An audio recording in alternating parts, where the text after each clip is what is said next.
Vous vous trouvez dans un stade de foot transformé en centre d'accueil d'urgence. L'Inde se montait à la hâte, évidemment, pour accueillir les nombreux sinistrés.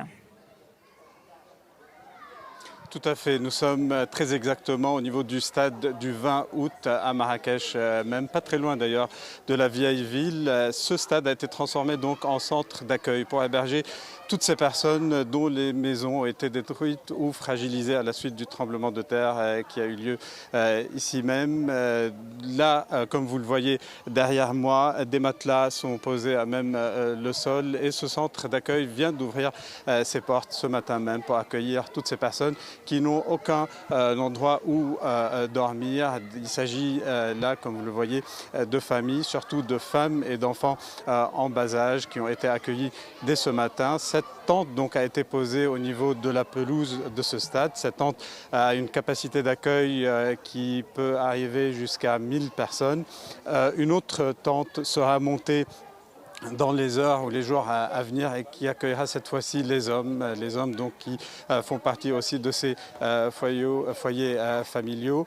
Donc deux tentes séparées sur cette même pelouse. Ce centre d'accueil donc est le premier à ouvrir ses portes et à pouvoir accueillir toutes ces personnes qui sont donc dans le besoin. Elisabeth, j'ai à mes côtés justement une de ces personnes qui a perdu sa maison il y a 2 jours. Donc Leïla habite à moins de 10 minutes à pied d'ici. À la suite de ce tremblement de terre, sa maison a été extrêmement fragilisée. Tout d'abord, Leïla, dites-nous, parlez-nous un peu de ce qui s'est passé, de ce que vous avez vécu vendredi soir. لو تخبرينا بداية يعني ما الذي عشتيه يوم الجمعة عندما حصلت الهزة الأرضية؟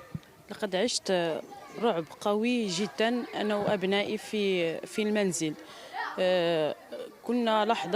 كنا نجلس في المنزل حتى شعرنا بهزة قوية جدا.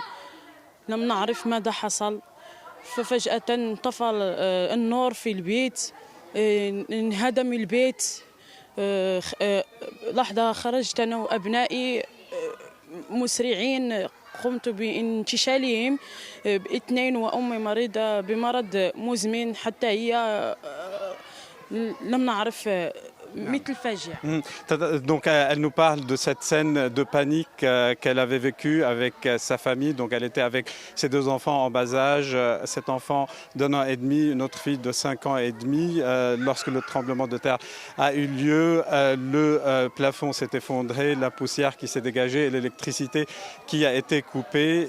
Ils ont fait une chose, c'était de sortir à l'extérieur. C'était le premier réflexe qu'ils ont eu. Parlez-nous un peu de vos impressions. Vous êtes là dans un lieu sécurisé. Vous avez passé les 2 dernières nuits à l'extérieur. Vous avez dormi dans la rue. Vous devez être un peu plus tranquillisé aujourd'hui. لو تحدثينا نمتِ خلال الليلتين الماضيتين في الشارع في الخارج. الآن أنتِ اليوم موجودة في مكان آمن. نعم الليلتين السابقتين نمت في الشارع أنا وأبنائي. لم نجد أين نأوي أنا وأبنائي وزوجي وأمي. واليوم يوم الاثنين قاموا المسؤولين بحضورنا إلى هنا لكي ننام حتى يروا ماذا سيفعلون معنا علشان بيتنا اللي تهدم كله. Donc c'est là, elle nous disait, Leïla nous parlait donc de ces 2 nuits passées dans la rue avec son mari, sa mère, femme assez âgée et ses 2 enfants. Et donc cette nuit-là, à partir de cette nuit-là, elle retrouvera ce lieu assez sécurisé où elle pourra dormir donc dans cette tente, dans un lieu sûr. Et donc comme vous le voyez, Leïla est un exemple parmi d'autres de toutes ces personnes dont le destin a basculé, qui ont presque tout perdu et qui commencent à recevoir donc une aide extrêmement précieuse. Merci beaucoup Tarakay, merci pour ce témoignage. Évidemment, ils sont nombreux depuis vendredi soir.